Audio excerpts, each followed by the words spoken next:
Hello everyone, this is today's the Hindu newspaper analysis session for UPSC Civil Services examination. Today we will discuss mainly four issues. The first issue is related to anti-rape laws in India. Second issue is Supreme Court said state must actively consider notifying any human-wildlife conflict as a natural disaster. Third issue is related to lower judiciary. And fourth issue is what is the government plan to relocate forest tribes. Let's discuss all the issues in detail. What are anti-rape laws in India? In this session, we will discuss various provisions of anti-rape laws in India. India's anti-rape laws have evolved significantly, particularly after major public cases. Currently, these are governed by the BNS Bharatiya Nyaya Sanhita 2023, which replaced the IPC Indian Penal Code. India में anti rape laws significantly तरीके से evolve हुए हैं। Current में rape से related issues को address करने के लिए भारतीय न्याय संहिता 2023 के अंदर वेरियस प्रोविजंस किए गए हैं। भारतीय न्याय संहिता जिसको आईपीसी के साथ रिप्लेस किया गया है। This law aims to provide a stringent framework for addressing sexual violence. India के अंदर anti rape law sexual violence को एड्रेस करने के लिए स्ट्रिंजेंट फ्रेमवर्क प्रोवाइड करते हैं। Which acts are considered as rape? कौन कौन से एक्ट्स हैं जिन्हें रेप की कैटेगरी में कंसिडर किया गया है? Under section 375 of IPC and section 63 of भारतीय न्याय संहिता 2023, a man is said to commit rape if he penetrates his penis into woman body part, if he insert any object or a part of body into woman body part, if he manipulate any part of the body of a woman, if he applies smile to the private body part of a woman. uh, section 375 of IPC and section 63 of भारतीय न्याय संहिता 2023 के अंदर कुछ acts को rape की category में consider किया गया है। यहाँ पर 4 केसेस गिवन हैं। ये वो एक्ट है जिन्हें रेप की कैटेगरी में कंसीडर किया गया है। इंडिया की एंटी रेप लॉ। इंडिया में मेन एंटी रेप लॉ कौन-कौन से हैं? The primary legal framework consist of the BNS and the POCSO act. India के अंदर रेप से रिलेटेड प्राइमरी लॉ 2 लॉज हैं मेनली। बीएनएस के अंदर प्रोविजन किए गए हैं, पोक्सो एक्ट के अंदर प्रोविजन किए गए हैं। नंबर ऑफ भारतीय न्याय संहिता 2023। This new code effective from July 1, 2024 is the core legislation defining sexual offense। Sexual offence को बीएनएस 2023 के अंदर डिफाइन किया गया है। What is the definition of rape? BNS के अंदर रेप की क्या डेफिनेशन है? Section 63 of the BNS defines rape as if a man engaging in sexual intercourse with a woman under circumstances such as against her will, without her consent, through coercion, deceit, or when she is under 18 years of age or unable to consent। BNS के section 63 के अंदर rape को define किया गया है। कोई भी person अगर किसी वुमेन के साथ सेक्सुअल इंटरकोर्स में एंगेज होता है कुछ स्पेशल सर्कमस्टेंसेस के under such as against her will, without her consent, through coercion, deceit, और अगर वो 18 ईयर से कम एज है उसका और कंसेंट उसने गिवन नहीं किया गया, इस तरह के इंटरकोर्स को यहाँ पर रेप कंसिडर किया जाएगा। Punishment: The BNS prescribe a minimum of 10 years imprisonment for rape, extendable to life imprisonment। BNS के अंदर रेप से रिलेटेड मिनिमम 10 ईयर का इम्प्रिजनमेंट प्रेस्क्राइब किया गया और इसको लाइफ इम्प्रिजनमेंट तक एक्सटेंड किया जा सकता है। In case of aggravated rape the punishment can be 10 years to life imprisonment. Aggravated rape case में पनिशमेंट 10 ईयर से लाइफ इम्प्रिजनमेंट तक हो सकता है। Aggravated rape means if a if an act is committed by police officer और person in authority. अगर rape से related कोई भी एक्ट किसी पुलिस ऑफिसर के द्वारा या किसी पर्सन जो कि अथॉरिटी से रिलेटेड है उसके द्वारा अगर ये कमिट किया जाता है देन उस टाइप के केस को एग्रावेटेड रेप की कैटेगरी में कंसिडर किया जाएगा। एग्रावेटेड सर्कमस्टेंसेस विक्टिम्स डेथ और वेजिटेटिव स्टेट। एग्रावेटेड सर्कमस्टेंसेस में अगर विक्टिम्स की डेथ हो जाती है या वेजिटेटिव स्टेट, इस तरह की सिचुएशन को एग्रावेटेड सर्कमस्टेंस में काउंट किया जाता है। For rape cases causing victims death और permanent vegetative state the punishment is a minimum of 20 years imprisonment which can extend to life imprisonment or the death penalty। Rape case में अगर victim का death हो जाता है या वो vegetative state में वैलिडिटी स्टेट में अगर वो चली जाती है तो इस केस में 20 ईयर इम्प्रिजनमेंट और डेथ पेनल्टी तक भी इम्पोज किया जा सकता है। Gang rape, for gang rape of a woman over 18 years the punishment is rigorous imprisonment for life. For gang rape of a girl under 18 the punishment can be life imprisonment or the death penalty. Gang rape की यहाँ पर 2 category हैं। अगर 18 year से above women के साथ gang rape किया जाता है देन इसमें लाइफ इम्प्रिजनमेंट का राइगोरस पनिशमेंट यहाँ पर गिवन किया जा सकता है। बट अगर 18 ईयर्स से बिलो एज की गर्ल है उसके साथ गैंग रेप किया जाता है देन इसमें लाइफ इम्प्रिजनमेंट के साथ साथ यहाँ पर डेथ पेनल्टी तक गिवन किया जा सकता है। Repeat offender can face life imprisonment और the death penalty. Sexual intercourse by deceitful means, अगर डिसीटफुल मीन्स के थ्रू सेक्सुअल इंटरकोर्स किया जाता है उसके लिए भी कुछ पनिशमेंट का प्रोविजन किया गया है। Section 69 of BNS criminalise sexual intercourse by deceitful means including a false promise to marry with up to 10 years imprisonment. अगर कोई पर्सन मैरी से रिलेटेड फॉल्स प्रोमिस करके सेक्सुअल इंटरकोर्स करता है देन इसके अगेंस्ट 10 ईयर का इम्प्रिजनमेंट का provision किया गया है। Number 2 criminal law act 2013 and 2018। India में कुछ क्रिमिनल लॉ के अंदर भी प्रोविजन किए गए हैं। These earlier amendments introduced significant changes after the 2012 Delhi gang rape case, which were largely incorporated into the BNS. The 2018 Act specifically mandated the death penalty for a rape and gang rape for girls under the age of 12। 12 years से below as की girl के साथ अगर gang rape या rape किया जाता है then इस केस में डेथ पेनल्टी तक का प्रोविजन किया गया है। Number 3 protection of children from sexual offences act 2012। This special law protect children under 18 from sexual assault, harassment and pornography. It is gender neutral and provides state punishment with amendment in 2019 including the death penalty for penetrative sexual assault in certain cases। POCSO act के अंदर भी sexual assault अगर किया जाता है then इसके under भी death penalty तक का प्रोविजन किया गया है। की issues and debates, marital rape exception, India के अंदर एंटी रेप लॉ जितने भी हैं उनसे रिलेटेड क्या क्या की इश्यूज हैं, क्या क्या डिबेट्स उससे रिलेटेड होती हैं। Number of marital rape exception, a major point of contention is that the BNS, like the erstwhile IPC, does not criminalize marital rape. Marital rape means forced sexual intercourse by a man with his own wife if she is over 18, provide a legal loophole based on colonial era jurisprudence। India के अंदर marital rape को अ, यहाँ पर legal status given नहीं किया गया। Marital rape के under कोई भी मैन अगर अपनी वाइफ के साथ विदाउट हिज कंसेंट अगर इंटरकोर्स करता है, फोर्सफुली तरीके से इंटरकोर्स करता है, देन इसको मैरिटल रेप के अंदर काउंट किया जाता है और इंडिया में इसको क्रिमिनलाइज डिक्लेयर नहीं किया गया है। This exception is currently under challenge in the Supreme Court for violating fundamental right to equality and bodily autonomy। Article 14 and 21 का यहाँ पर वुमेन का ये वायलेशन के तौर पर देखा गया और सुप्रीम कोर्ट के अंदर ये एक्सेप्शन से रिलेटेड मैटर पेंडिंग में है। Effectiveness of death penalty, there is an ongoing debate about the deterrent effect of the death penalty। Critics argue it might lead to offenders to kill the victim to destroy evidence and that the focus should be on the certainty of punishment rather than its severity। Next, implementation gap. Despite stringent laws, low eviction rate around 27 to 28% as per 2018-2022 data, and systematic issues like police insensitivity, insufficient infrastructure, social stigma, and long trial delays remain significant challenge। State amendments. Several states such as Andhra Pradesh, Maharashtra, West Bengal, etc. have passed their own anti-rape legislation। For example, Aparajita Bill of West Bengal, Disha Bill, prescribing the death penalty and faster trial timelines। Next, victim rights and procedural safeguard.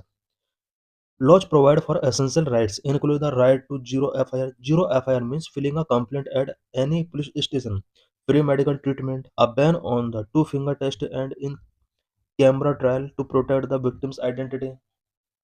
What is the way forward? Key recommendations from various committees and experts include rape law से related कुछ recommendations various committees and expert के द्वारा given किए गए हैं, such as harmonising central and state law. Central and state law को harmonise करना होगा। Investing in judicial infrastructure and police training to ensure efficient implementation and gender sensitivity. Addressing deeply rooted patriarchal societal norms through education and awareness campaigns. Considering legal reform to gender neutral rape law to cover all victims regardless. In this session, we will discuss about rising human-wildlife conflict. Recently, Supreme Court directed state to consider treating human-wildlife conflict as a natural disaster. Why unusual? The Supreme Court, in a judgment, said state must actively consider notifying human-wildlife conflict as a natural disaster. Recently supreme court ने एक judgement में कहा है कि सभी state को human wildlife conflict को एक नेचुरल डिजास्टर के तौर पर नोटिफाई करना चाहिए। Court also directed state to pay an ex gratia amount of rupees 10 lakh to victims of human-wildlife conflict under the centrally sponsored umbrella scheme of integrated development of wildlife habitat. Court ने state से कहा है कि human wildlife conflict के जो भी victims हैं उन्हें ₹10 लाख अमाउंट प्रोवाइड कराया जाए, और ये जो अमाउंट प्रोवाइड कराया जाना चाहिए वो centrally sponsored umbrella scheme integrated development of wildlife habitat के अंडर प्रोवाइड कराया जाना चाहिए। The court was hearing a petition related to illegal tree felling and construction in the Corbett tiger reserve, one of the oldest in the country. The central government of India has not officially classified human wildlife conflict as a natural disaster at the national level. National level पर central government ने human wildlife conflict को officially natural disaster के तौर पर classify नहीं किया है। However, Kerala become the first state to declare human wildlife conflict a state specific disaster under the disaster management act 2005 to ensure faster relief and better coordination of mitigation efforts. Kerala India का first state बन चुका है जिसने human wildlife conflict को एक state specific disaster के तौर पर डिक्लेयर किया है। इट मीन्स इसको नेचुरल डिजास्टर के तौर पर डिक्लेयर किया है, और इसने डिजास्टर मैनेजमेंट एक्ट 2005 के अंडर ऐसा किया है। की points for UPSC. Number on national level status. Human wildlife conflict is a primarily managed by Ministry of Environment, Forest and Climate Change and State Forest Department under the provision of the Wildlife Protection Act 1972. Human wildlife conflict, Ministry of Environment, Forest and Climate Change and state forest department के द्वारा primarily manage किया जाता है, और ये wild life protection act 1972 के provision के according manage किया जाता है। It is not listed as a natural disaster by the national disaster management authority in the national guidelines और plan. Human wildlife conflict को नेशनल डिजास्टर मैनेजमेंट अथॉरिटी के द्वारा natural disaster listing नहीं किया गया है। State specific classification. States have the authority under the Disaster Management Act 2005 to declare specific event as a state specific disaster. सभी state को किसी भी इवेंट को स्टेट स्पेसिफिक डिजास्टर डिक्लेयर करने की यहाँ पर अथॉरिटी गिवन की गई है, और ऐसा ये सभी स्टेट डिजास्टर मैनेजमेंट एक्ट 2005 के अकॉर्डिंग कर सकते हैं। Kerala used this provision to address the escalating conflict effectively. Kerala ने भी ह्यूमन वाइल्ड लाइफ कॉन्फ्लिक्ट को एक स्टेट स्पेसिफिक डिजास्टर के तौर पर जो डिक्लेयर किया है, ये डिक्लेरेशन डिजास्टर मैनेजमेंट एक्ट 2005 के अकॉर्डिंग ही किया है। Implications of Kerala decision. This classification in Kerala shifted the primary responsibility from solely the Forest Department to the State Disaster Management Authority, following allowing for a faster mobilization of fund and resources. Government initiatives. National Human Wildlife Conflict Mitigation Strategy and Action Plan. Government ने यहाँ पर एक action plan launch किया है। The central government has implemented initiatives like the HWCNAP and provide financial assistance to state under centrally sponsored scheme for wildlife habitat improvement and conflict mitigation measures. What are the reasons for human wildlife conflict? Human wildlife conflict is a significant socio-ecological challenge driven by habitat loss, climate change, and human encroachment. Human wildlife conflict का various reasons हो सकते हैं, such as habitat loss of animals, climate change and human encroachment भी इसका reason हो सकता है। While it causes disaster like impacts such as loss of life, property damage. Conclusion. In summary, while human-wildlife conflict has the characteristic and severe impact of a disaster, it is not uniformly classified as a natural disaster across India. Kerala's classification as a state-specific disaster is a notable policy development. In this lecture, we will discuss about a district judiciary or subordinate judiciary, about the lower judiciary. The lower judiciary includes subordinate court at the district and sub-district levels, such as the district and session court and magistrate and civil judge court. Lower judiciary के अंदर district and sub district level की subordinate courts include होती हैं such as district and session court and magistrate and civil जज court. These courts handle both civil and criminal cases at the local level, and their hierarchy includes positions like district judges, additional district judges, and magistrate. ये जो court होती हैं ये local level के civil and criminal cases को handle करती हैं. Subordinate code in India. Subordinate courts also known as district court or lower court operate below the high court. ये सभी हाई कोर्ट के बिलो ऑपरेट की जाती हैं. They are established by state government under the guidance of the high court of the respective state. Their primary role is to handle cases at the district and sub-district level. India has more than 18,000 subordinate court as of 2023, making them the backbone of the justice delivery system. Subordinate code India के अंदर justice delivery system का backbone है. India के अंदर more than 18,000 subordinate courts work कर रही हैं. Subordinate courts overview aspect detail constitutional basis article 233 to 237 of Indian Constitution. It means Indian Constitution के article 233 से to the 237 के अंदर subordinate court से related provision किए गए हैं. Supervising authority High Court of State. Types of cases civil, criminal, revenue, family, labor. Number of subordinate courts about more than 18,000. Appointment of judges conducted by government in consultation with the High Court. Lowest level Nyaya Panchayat Village Court. Subordinate courts structure. The structure of subordinate court is based on civil and criminal jurisdiction. This multi-layered structure ensures access to justice at various levels. Broadly, they are divided into number one, district court. District court is the highest authority in the district judiciary, headed by district and session judge. District judiciary के अंदर district court highest authority है जो कि district and session जज के द्वारा headed की जाती है. Number of civil court deal with the dispute like property, contracts, and family matters. Number three, criminal code. Session code, magistrate court, and judicial magistrate deal with criminal offences. Number four, revenue code. Handle land revenue disputes.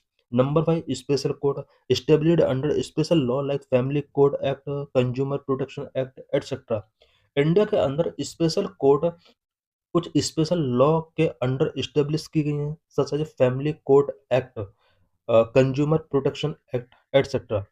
Subordinate code constitutional framework. Subordinate code से related constitutional framework क्या है such as article 233 appointment of district जजेस bye the governor in consultation with the high court. District जजेस का appointment governor के द्वारा high court के consultation के बेस पर किया था under article 233. Article 234 recruitment of persons other than district judges to the judicial services of the state by governor in the consultation with the State Public Service Commission and High Court. Article 235 control over subordinate court including posting, promotion, and leave of district judges and other judicial officers vested in High Court. Article 236 defines the term district judge and includes judges of city civil courts, session judge, and additional judges. Article 237 allow the application of provision of the Article 233 and 236 to magistrate in certain state by the governor. Jurisdiction of subordinate courts. Subordinate courts का क्या jurisdiction है? The jurisdiction of subordinate court is defined by the law and supervised by the High Court. Their power include number one, civil jurisdiction. District court handle major property disputes and appeal from lower civil courts. District court जो होती हैं वो major property disputes को handle करती हैं and lower civil courts की जितने भी हियरिंग्स हैं उसके अपील्स को हैंडल करती हैं. Next, criminal jurisdiction. The criminal jurisdiction of the subordinate court is defined in several levels of hierarchy, such as session court. Session court can award maximum punishment, including life imprisonment and capital punishment, subject to High Court confirmation. A death sentence passed by a session judge is not final and cannot be carried out unless it is confirmed by the High Court. Assistant session judge assist the session judge and have the power to sentence up to 10 years. Chief judicial magistrate, he is the head of a judicial magistrate and control other magistrate. Judicial magistrate first class can sentence up to 5 years. Judicial magistrate second class can sentence up to 1 year or only for fine. Revenue jurisdiction. Revenue code deal with the dispute related to land, tenancy, and agricultural property. Family jurisdiction. Family court handle divorce, adoption, maintenance, and guardianship matters. Appointment of जजेज in subordinate court में जजेज का appointment कैसे किया जाता है? The appointment of district जज in subordinate court is govern by article 233 of the constitution of India. Constitution के आर्टिकल 233 के अकॉर्डिंग सबॉर्डिनेट कोर्ट्स में जजेस का अपॉइंटमेंट किया जाता है। As per the article 233 of the constitution of India the district जज are appointed by the governor in consultation with the high court of the respective state. Article 234 deal with the recruitment of other judicial officers through state judicial services examination conducted by the State Public Service Commission or High Court recommendation. Eligibility: the candidate must be following certain criteria as per the Constitution of India, such as legal practice, minimum 7 years of practice as an advocate or pleader. Next, service: the candidate must not be a current employee in any department of union government or state government. Role of High Court: the High Court of respective state recommends the person for appointment to the governor. Challenges in functioning of subordinate court के functioning के before क्या क्या challenges हैं? Such as huge case backlog. As per national judicial data grid 2023 over 4 crore cases are pending in the subordinate court में more than 4 crore cases की pendency है। Vacancy of जजेस: around 20 to 25% of sanctions post remain vacant in the lower judiciary में overall sanctions post का 20 to 25% vacant रहती हैं। ये भी एक मेजर इशू है। Infrastructure gap: many court lack digital facilities inadequate staff and modern courtrooms. Delay in justice: prolonged trial lead to loss of public trust in system.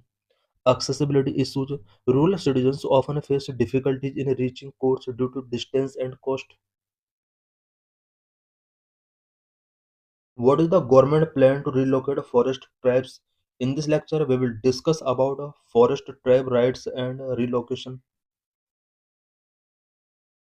Why news? The government plan for relocating forest dwelling communities, particularly from core areas of Tiger Reserve and National Park.